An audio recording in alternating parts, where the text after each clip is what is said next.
going on, guys? My name's Sam with Wiki. This is Going Nuclear. Today I have a 48 gun streak on one of the new maps from the Vengeance DLC map pack that just came out yesterday. As I'm recording this, today's Wednesday. Maps came out yesterday. I got this gameplay this morning, and this is a solo 48 gun streak playing some domination on Uplink, which is of course Summit from the original Black Ops. Now in this gameplay I'm going to be talking about the usual, the score streak setup, the class setup, how I like to play on the map, domination, strategies, all that good stuff. But I also want to discuss the new maps, what I think of them, my first impressions, all that good stuff. And I encourage you guys to leave me a comment down below letting me know what you think of the new maps, and let me know what your favorite one is. So first off, let's start out with my class setup. This is a pretty go-to class for me lately. A pretty standard domination setup as well. Got flak jacket, toughness, scavenger, and dexterity. Obviously, I put scavenger on there just because, you know, I'm going for a nuclear and I like to use the same gun that I start the game with, especially since it usually has a suppressor. I just don't have to worry about picking up guns off the ground. So I really like scavenger. But, you know, if you're just playing domination, just trying to have fun, you know, you could probably use your points on something more useful unless you are planning on going on a high gun streak. And if you have never gotten, say, a ruthless, you know, I would say don't use scavenger. Just try to have fun. You know, don't stress yourself over getting a nuclear when you haven't even, you know, gotten a relentless or a ruthless or something like that. So set your goal at just try to top your highest gun streak. Don't go for 30. If your highest gun streak is a 24, just try to get a 25, and you'll have a lot more fun playing, and it'll be less stressful. So moving on. Peacekeeper, suppressor, quick draw, and fast hands on there, and I just love that class setup. And all of my assault rifles, it just keeps things moving nice and fast paced. Here I'm just kind of sitting in the corner with my 15 bullets there, but I wasn't really camping because I knew he was coming around the corner. No point in me putting myself in a position where I might lose the gunfight when, first off, I only have 15 bullets in my gun, or I did, you know, when I was back there. And I got a VSAT up, so I know he's coming, and I'm not really camping, I'm just kind of waiting for him. So I've said this many times on previous Going Nuclear videos or other videos up on my channel, but when you have a VSAT up in the air, you do want to be as aggressive as possible because you want to get the most bang for your buck in that 50 or 55-ish seconds while the VSAT is up before it starts fading away. I think it lasts for about 60 actually, but then it starts fading away really slowly, and that gets really frustrating and confusing when you think there's someone there and then, oh, well, I guess the VSAT's over. Kablam.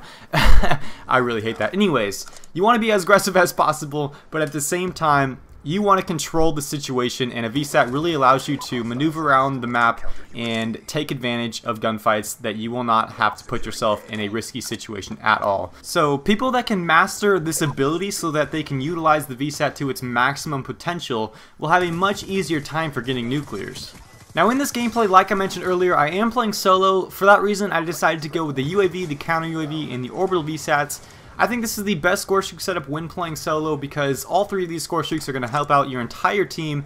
It's also a good VSAT loop setup because you're getting a ton of assists from the UAV and the counter UAV, and you can really leap those pretty fast, especially when you're playing domination or hardpoint or something like that, where you're going to be getting points from capping flags or defending hardpoints and getting kills, all that good stuff. Plus, you never know how good or bad your teammates are going to be. Very often you get paired up and your teammates are just horrible. So all three of these score streaks are going to help out the entire team, help you keep the lead, and help you individually because of those VSATs. So for domination on Uplink, there is a definite strategy that you are going to want to utilize, and that is the A spawn trap. So you're going to want to cap C, and you're going to want to cap B so that they're spawning at A, because it is just an awesome spawn trap. I know demolition on this map is amazing. It's just a great spawn trap, especially on this A side, but the other side is pretty decent as well.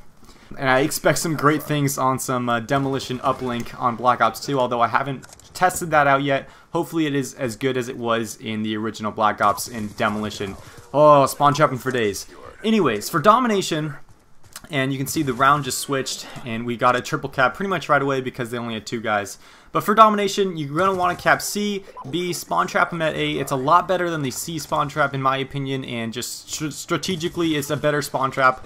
And you can push up pretty far. You see me pretty much utilizing this A spawn trap for the entire game over on this right hand side and then over on the left hand side as well. And one last little tip I have for you guys, if you can get this C and B flag and spawn trap them at A, do not sit in the same spot. There's about 6 different lines of sight that go straight into the A spawn, and you're going to want to keep popping in and out of several different ones. You can see after I get a kill, I always pop out to a new location, whether it's on this same right hand side of the map or whether I flank around all the way to the middle or even all the way over to the left.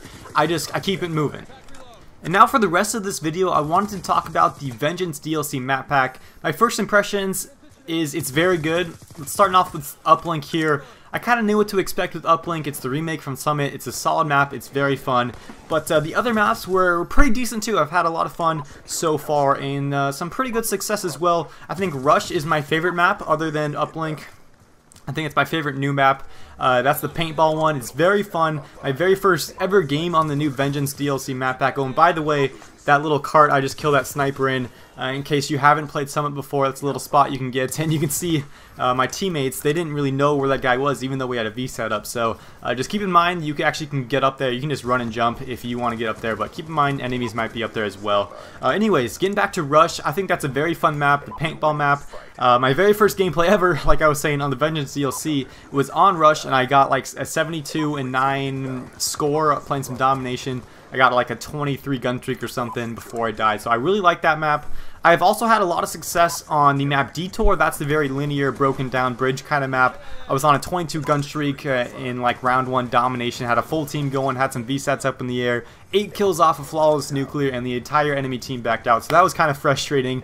And last but not least is the map Cove. This map is very strange. It's kind of a circle map, and the spawns are horrible. I've only played domination on it, but the spawns were horrible. You can actually see the hijacked boat off the coast. That's kind of cool.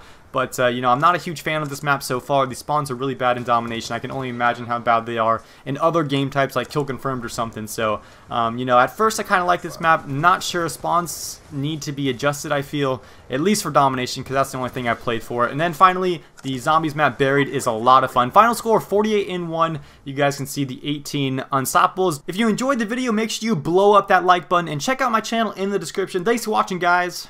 Roll out.